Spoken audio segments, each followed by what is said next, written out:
dijimos que somos sensibles a ciertos temas, pero con mucha frecuencia estamos anestesiados frente al dolor real del ser humano. Y esa es una verdad. Vivimos anestesiados ante la realidad. Y concluimos ese mensaje afirmando que necesitamos poner la vida en perspectiva. No solo desde la sociología, ni desde la opinión pública, ni desde la emoción del momento, ni mucho menos delante o detrás de la religión o en torno a la religión, sino única y preponderantemente delante de Dios. Porque cuando el ser humano saca a Dios del centro de su vida, pierde compasión, pierde identidad, pierde compromiso y pierde fundamento. O sea, perdemos todo cuando sacamos a Dios de la ecuación de nuestras vidas. Todo esto nos lleva a la peor consecuencia, y esta es el perder la realidad de la promesa más grande que Jesucristo nos dio. O sea, lo que Satanás quiere al final de cuentas es que quedemos totalmente cegados ante aquellas verdades profundas que representan no la religión que tenemos, sino las verdades profundas que Jesucristo expresó para cada uno de nosotros y las habló con toda la intención de darnos una certeza sobre el presente y el futuro y la eternidad. Y Satanás lo que quiere, o la sociedad lo que busca, es quitarnos ese objetivo, cauterizarnos la mente para que perdamos la perspectiva real y concreta de lo que es creer en Jesucristo. Y la promesa más importante de Jesús, todas son importantes, pero hay algunas que sobresalen por su trascendencia. Y la que más sobresale la encontramos en el libro de Juan, capítulo 14, verso 1 al 4. Juan 14, del 1 al 4. Y dice así: no dejen que el corazón se les llene de angustia. Confíen en Dios y confíen también en mí. En el hogar de mi Padre hay lugar suficiente. Si no fuera así, ¿acaso les habría dicho que voy a prepararles un lugar? Cuando todo esté listo, volveré para llevarlos, para que siempre estén conmigo donde yo estoy, y ustedes conocen el camino a donde voy. Todo este mensaje Jesús lo estaba expresando exactamente al final, o la parte donde en medio de la última cena con sus discípulos, y todavía por ahí Pedro le dijo: Señor, yo voy contigo donde quiera que vayas. Y Jesús le dijo: no, Pedro, no puedes ir conmigo. ¿Por qué? Porque no es tu tiempo, no hay la posibilidad. Y a donde yo voy no puedes seguirme ahora, pero te tengo una noticia: me seguirás más tarde. Y entonces Jesús allí comienza a hablar estas palabras a manera de consuelo, porque los discípulos, la verdad, pues se sorprendieron, la verdad se quedaron sin una base cuando su maestro les dijo que ya no iba a estar con ellos.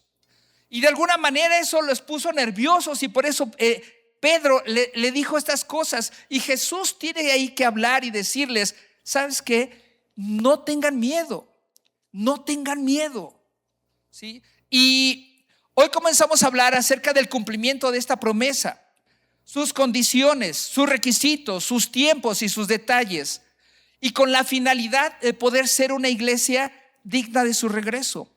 Pedro tuvo que ser preparado junto con los discípulos para entender ese concepto que Jesús les estaba hablando.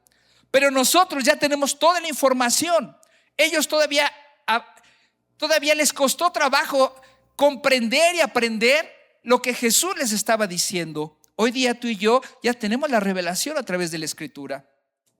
Pero comencemos a desmenuzar este texto bíblico de Juan 14. Y nos dice, hay 4 partes que podemos desmenuzar.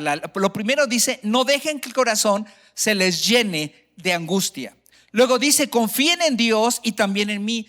Luego avanza diciendo: cuando todo esto esté listo, volveré para llegarlos. Y concluye diciendo: y ustedes conocen el camino que lleva a donde voy.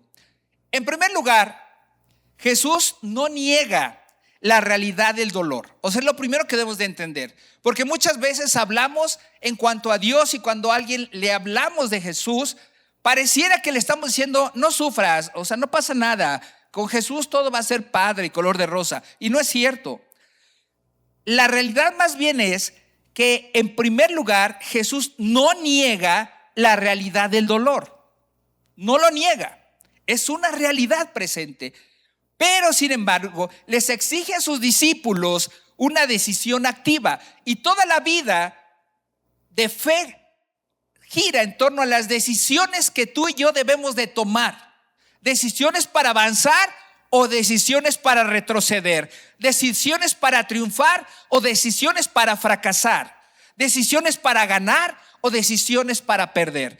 Toda nuestra vida gira en torno a las decisiones que tomemos. Así que cuando la gente dice, es que Jesús te cambia, Dios te cambia. No, Él te pone las bases, pero la decisión de cambiar, ¿de quién crees que es? El que está junto de ti y de ti mismo, y el que está delante y el que está detrás, de todos y cada uno de nosotros. Tú eres el que toma la decisión de ser salvo o de condenarte, de ir al cielo o ir al infierno, de ser feliz o vivir amargado. Es tu decisión, no es de Él, es tu decisión. Y entonces, cuando eso se mueve de esa manera, Jesús les exige a sus discípulos que tomen una decisión activa. Y esta es sustituir el pánico por la confianza absoluta en el Padre y en Él. O sea, fíjense bien esta frase. Sustituir el pánico por la confianza absoluta en el Padre y en Él. Y lo que menos hacemos muchas veces es sustituir el pánico. Al contrario, lo abrazamos, nos llenamos de temor, de angustia, de miedo, en lugar de confiar en el Padre y en Jesús mismo. Y Jesús está exhortando, dice, confíen en mi Padre y confíen también en mí. Y esa es cuando leemos esto, y la verdad yo lo he leído por años y nunca me había detenido a pensar exactamente en la profundidad de esta frase. Confíen en el Padre y confíen en mí. O sea, estaba pidiendo, confíen. Yo aquí estoy para ayudar. Mi Padre está aquí para ayudar. Pero confíen en nosotros. Sustituyan sus miedos, sus incapacidades, sus limitaciones, sus fracasos, sus derrotas. Hágalas a un lado y pónganos a nosotros por delante. Filipenses 4 del 6 al 7 nos exhorta a no estar afanosos por nada, preocupados por nada, sino a presentar las peticiones a Dios mediante la oración para recibir paz. Mientras que el mismo Jesús responde en Juan 14:27, no se los leo, pero está en la pantalla, ¿sí? Juan 14:27 nos reitera Jesús mismo su promesa de dar una paz que no es como la que ofrece el mundo, sino al contrario, recibir una paz que nos lleva y sobrepasa todo entendimiento. La paz que del mundo nos provoca más miedo, nos provoca más incertidumbre, nos provoca tensión. Pero la paz que da Dios sobrepasa todo pensamiento. O sea, todo razonamiento va más allá de tu lógica, va más allá de tu razonar. Y eso es lo que verdaderamente trasciende. Jesús no ignora sus emociones, no ignora las emociones del ser humano, porque el ser humano está hecho de emociones. Al decir Él, no se turbe o no tengan miedo, no dejen que se llenen de angustia. Reconoce que la angustia es una reacción natural del ser humano, pero que alojarla en el corazón es una decisión de cada uno de nosotros. Cuando tú decides alojar esa angustia en tu corazón, todo se fregó. Todo. Pero cuando tú decides alojar en tu corazón la esperanza de vida que es Dios y Jesucristo y su Espíritu Santo, todo cambia. Y como dijera esa frase famosa de la película de Misión Imposible o de la saga de Misión Imposible, si tú decides aceptar esta misión. La solución es, si tú decides aceptarla, es crean en Dios, crean también en mí. Crean. Y a veces es bien difícil creer. Pareciera que creemos más en la película de Spider-Man que creer en Dios. Es más fácil creer en la Liga de la Justicia que creer en Jesucristo. Es más fácil creer en Dr. Simi que creer en las promesas reales de Dios. Es más fácil creer en todos. Bueno, es más fácil creer en tu suegra que creer en lo que Jesús nos dice. Tenemos un destino seguro. Y aquí entremos a esta parte. Esta solución nos lleva a entender que tenemos un destino seguro. En Juan 14, 2 al 3, Jesús calma el corazón recordándoles que este mundo es temporal y que Él fue a preparar un lugar eterno para nosotros. La eternidad relativiza la crisis actual. O sea, si tú tienes tu esperanza en la eternidad, la crisis actual, de entrada sabes que es temporal. Porque tu esperanza no muere en tu crisis actual, sino tu esperanza está en la eternidad. Lo que sigue, tenemos un recurso activo. Claro, como creyentes tenemos un recurso activo. Y es una realidad para nuestras vidas. Pero de ti depende creer que tienes un discurso activo o que tienes un recurso pasivo. Y Juan 14, 13 al 14 nos habla sobre este tema. Y nos dice que el acceso al Padre a través de la oración en el nombre de Jesús. O sea, tú y yo tenemos acceso al Padre directamente, sin intermediarios. Por eso Jesús vino a morir en la cruz, para darnos ese camino directo al Padre. Yo soy el camino, la verdad y la vida, y nadie viene al Padre si no es por mí, dijo Jesús.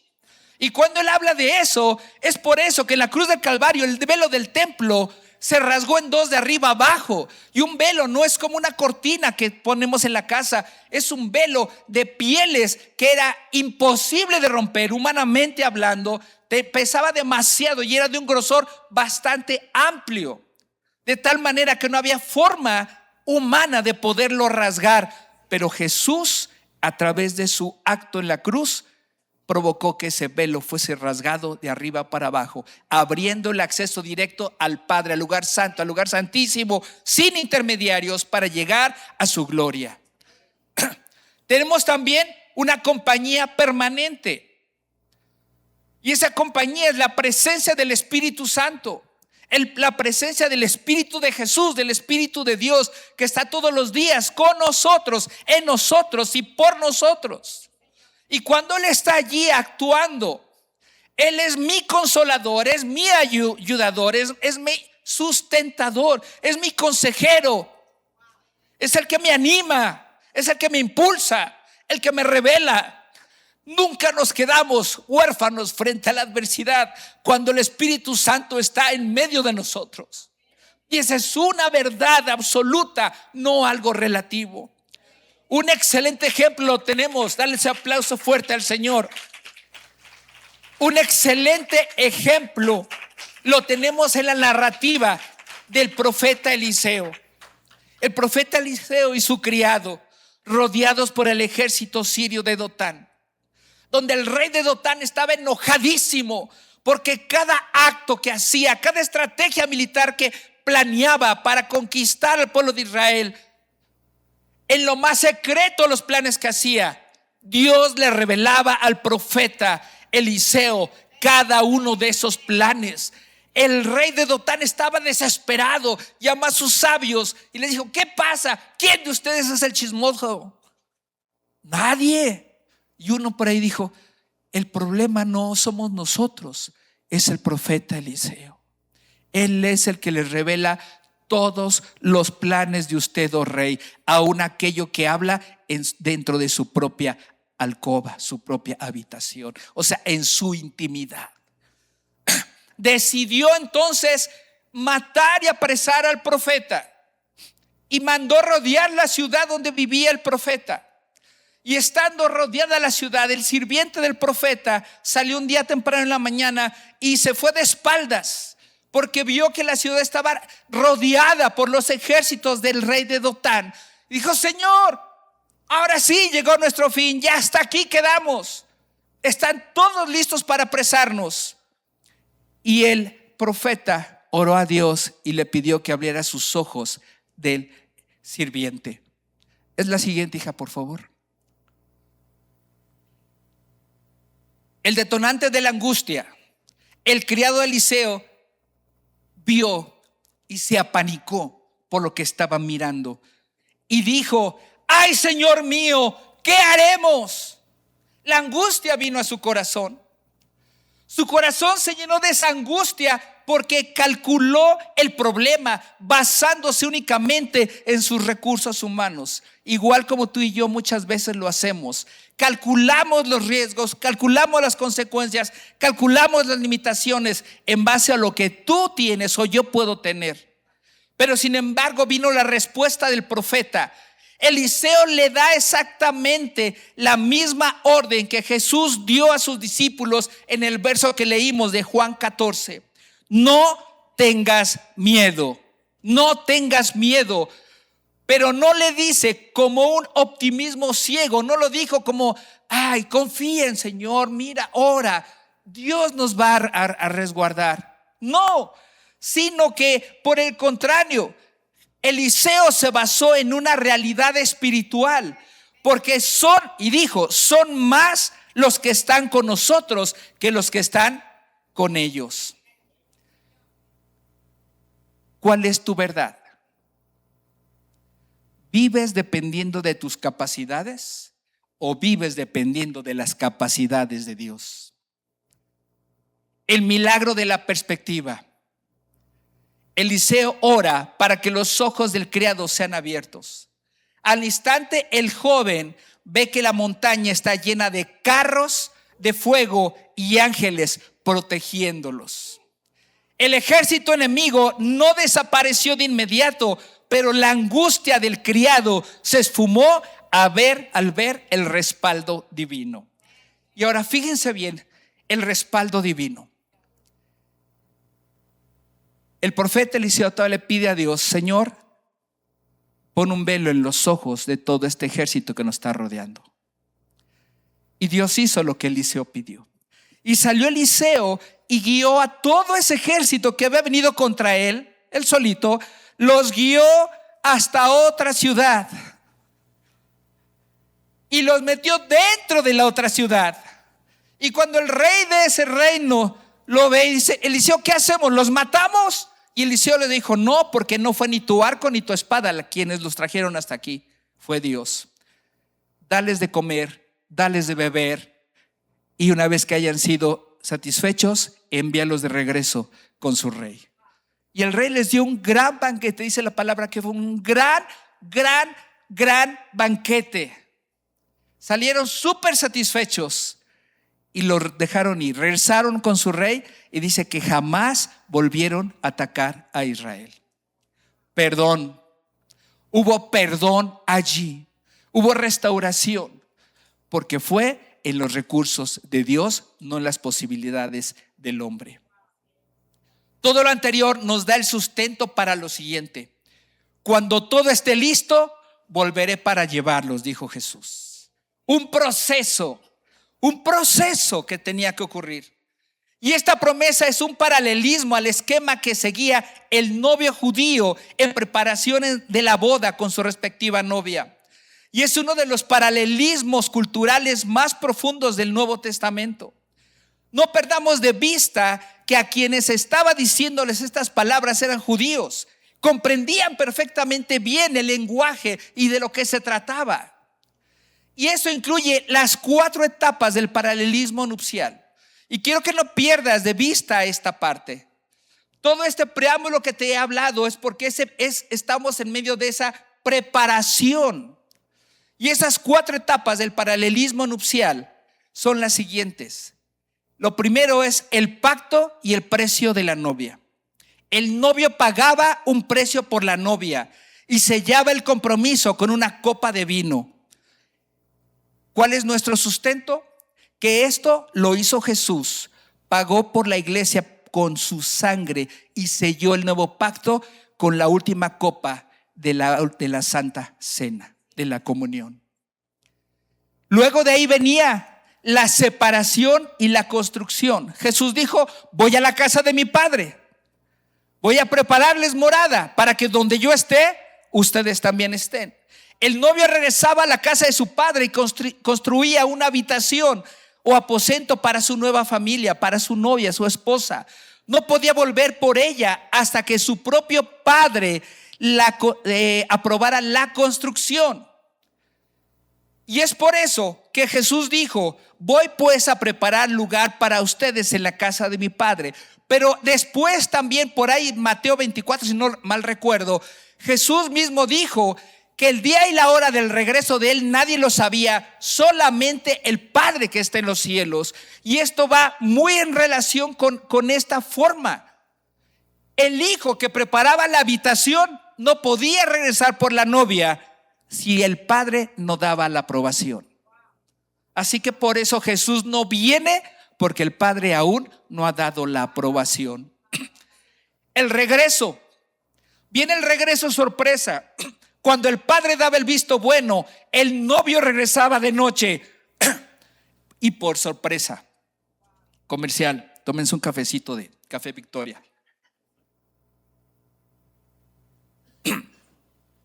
Cuando el padre daba el visto bueno, el novio regresaba de noche y por sorpresa. ¿Les suena conocido eso? Los amigos del novio tocaban el cuerno del carnero, que hoy día podemos decir que es un shofar, y anunciaban su llegada en una procesión de antorchas. Nuestro sustento. La Biblia dice que Jesús volverá por su iglesia con voz de arcángel y con trompeta de Dios, a una hora que nadie sabe, solo el Padre. La cuarta etapa: las bodas y el banquete. El novio llevaba a la novia a la casa de su padre. Se cerraba la puerta y se celebraba la fiesta de bodas durante 7 días enteros. Hay mucha tela de donde cortar para hablar sobre el futuro. Nuestro sustento es que al regresar, Jesús lleva a los creyentes a la casa de su padre para celebrar las bodas del Cordero. Todo esto, híjole, ahorita he querido desmenuzárselos de tal manera para que nos sienten las bases para hablar en un futuro, próximos domingos, sobre esto. Pero esto nos lleva, y no podremos dejarlo ni concluirlo si no tocamos una parábola que Jesús enseñó. Se encuentra en Mateo 25 del 1 al 3 y es la parábola de las 10 vírgenes y el regreso de Cristo. Esta parábola relata o retrata con exactitud la tercera etapa del matrimonio judío. ¿Recuerdan cuál dijimos que era la tercera etapa? El regreso sorpresa. ¿Sí? Y ese regreso sorpresa del novio por su novia. Y en este relato, las 10 vírgenes o doncellas representan a las damas de honor de la novia, encargadas de esperar y alumbrar el camino del proceso nupcial. O sea, no eran nada más 10 vírgenes, y hemos hablado muchas veces de ellas, sino cumplían un propósito, y era ser esas damas de honor que alumbraban el camino, ¿sí?, del proceso nupcial. Eso es lo importante. Pero de esas 10 no estaban todas preparadas. Y dice la narrativa de la parábola que todas llevaban esas lámparas, y esas lámparas eran para alumbrar ese camino del proceso nupcial.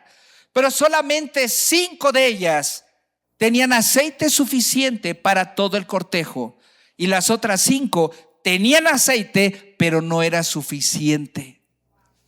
Y vemos, y ustedes lo pueden leer con calma, que bueno, van a comprar aceite, las que le faltaban, y en eso que van, se oye la voz que dijo: ahí viene el novio. Voz de arcángel, trompeta de Dios, sonó la trompeta. Ahí viene el novio. Y ellas, cuando regresan, pues el novio ya había llegado. Pero dice que el novio, cuando llega, se encierra en su casa, cierra la puerta y comienza la festividad por la boda, pero ya no se permite la entrada a más personas. Todo eso es lo que nos habla en resumen la parábola de las 10 vírgenes. Y les he puesto aquí este cuadro, ¿sí? Es a la medianoche, el momento más oscuro del mundo y la inesperada hora del regreso de Jesús. Y no habla literalmente de la medianoche que conocemos, sino cuando se refiere a esto es el momento más oscuro del mundo, cuando más se multiplique la maldad, cuando más estén las tensiones, cuando más esté difícil, cuando la persecución esté más fuerte sobre los que creen en Jesús, cuando la fe esté siendo a prueba y cuando el credo en Jesucristo esté siendo más atacado, vendrá ese tiempo. Luego viene el grito de aviso, el toque de trompeta y la voz del arcángel que anuncia el rapto. Después seguiría el aceite en las lámparas, que es la presencia activa del Espíritu Santo y una vida de fe genuina y constante. Después vienen las 5 insensatas, que son creyentes nominales que tienen la apariencia externa de fe, pero carecen de vida espiritual y real. Y aquí me quiero detener un poquito. ¿Qué eres tú? ¿Qué soy yo? ¿Creyentes nominales? Quiero que te hagas esta pregunta. ¿Qué eres? Pon a prueba tu fe ahorita mismo. Si ahorita les dijera, todos puestos de pie, no se pongan de pie. Si les dijera, todos se ponen de pie, los creyentes nominales del lado izquierdo y los creyentes no nominales del lado derecho, ¿a qué lado irías tú? El cierre de la puerta, representa el fin del tiempo de la gracia. Una vez que el novio entra con los suyos, la oportunidad se cierra. Esto nos lleva a confrontarnos. La que sigue, hija, por favor. Primera Tesalonicenses 4 nos dice: el Señor mismo descenderá del cielo con voz de mando, con voz de arcángel y con trompeta de Dios. Los muertos en Cristo resucitarán primero, luego los que estemos vivos, los que hayamos quedado, seremos arrebatados junto con ellos en las nubes para encontrarnos con el Señor en el aire. Y así estaremos con el Señor para siempre. Aquí la palabra Señor es Jesucristo, ¿sí? Y nos está diciendo claramente que seremos arrebatados. Rapto, ¿sí? O arrebato, la palabra que quieras utilizar. Viene Jesús a las nubes para llevar a los suyos, a su novia. ¿A dónde? A la casa del Padre, para las bodas. Eso es lo más importante. Vamos a la siguiente, por favor. Y aquí nos lleva a una línea del tiempo. En el rapto, los creyentes se encuentran con Cristo en el aire, pero luego hay una segunda venida. O sea, el rapto no es la segunda venida. El rapto nada más llega a Jesús a las nubes y nos lleva ahí, ¿sí? Retira a su novia de esta tierra y la lleva a la casa del Padre, igual que en la boda judía. Pero luego ya viene la segunda venida de Cristo, donde sí bajará aquí a esta tierra, pero en esa segunda venida vendremos con Cristo a esta tierra acompañándole. Entre este periodo y este otro periodo hay 7 años de tiempo. La siguiente. En el rapto, Cristo reclama a su novia. Y es por eso que cuando en la parábola de las 10 vírgenes dice que se oye la voz que decía: ahí viene el novio vino a reclamar a su novia. Y esa es la parte que sucede ahí. Después, la segunda venida de Cristo ya viene formalmente con su novia. Ahora sí dice: esta es mi novia, ¿sí? Y concluimos.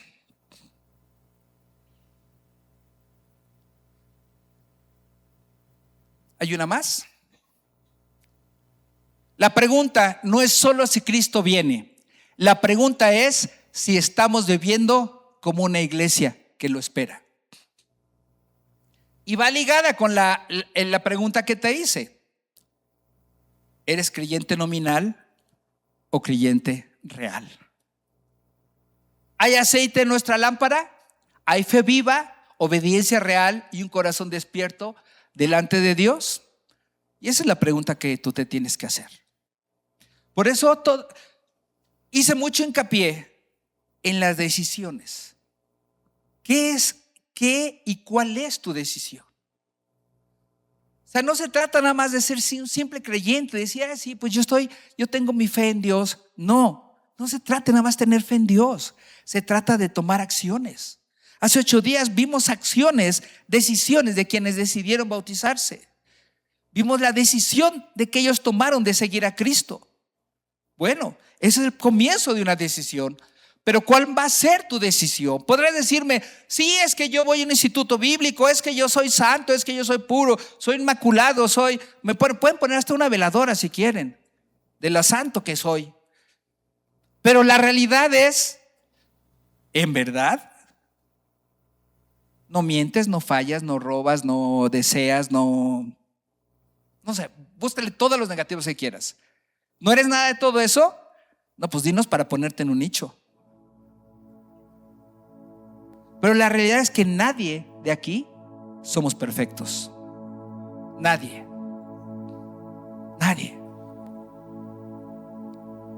Yo sé que ha habido gente que me ha dicho, ay, es un amor. Yo digo, no, hija, pregúntale a mi esposa. Ay, no, ¿cómo cree? Pero pues esto es un dulce. Pregúntale a mi esposa. Ella te puede decir. Soy un hombre con miles de errores, miles de defectos. Pero si tú volteas a tu derecha, vas a ver una persona llena de defectos. Si volteas al de la izquierda, híjole, ya no sabes ni a quién irle, porque sea igual o peor. La verdad, la iglesia no es para hombres y mujeres perfectas. La iglesia es para hombres y mujeres imperfectos, rotos, quebrados, que necesitan con urgencia ser transformados y renovados. Hombres y mujeres que estén dispuestos a vivir el proceso. Hombres y mujeres que estén dispuestos a seguir adelante y abrazarse de la cruz de Cristo, de su camino y de su verdad, y esforzarse todos los días. Así que, amados, yo no sé cuál es tu condición hoy. ¿Qué es lo que tú quieres hoy? Yo quiero tener una esperanza por toda la eternidad. Cristo Jesús viene y yo quiero estar listo para estar con Él en las nubes.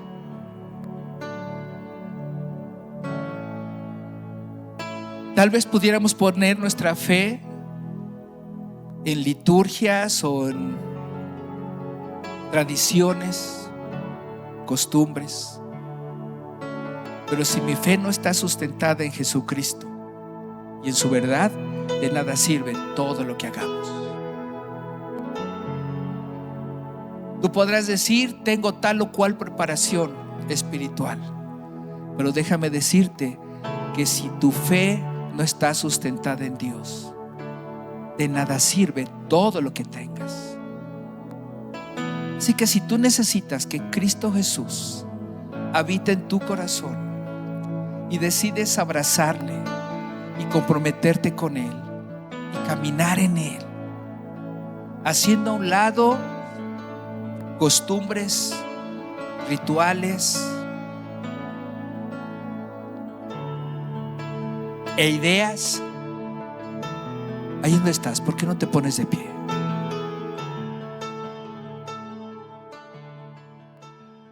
¿Qué tanto?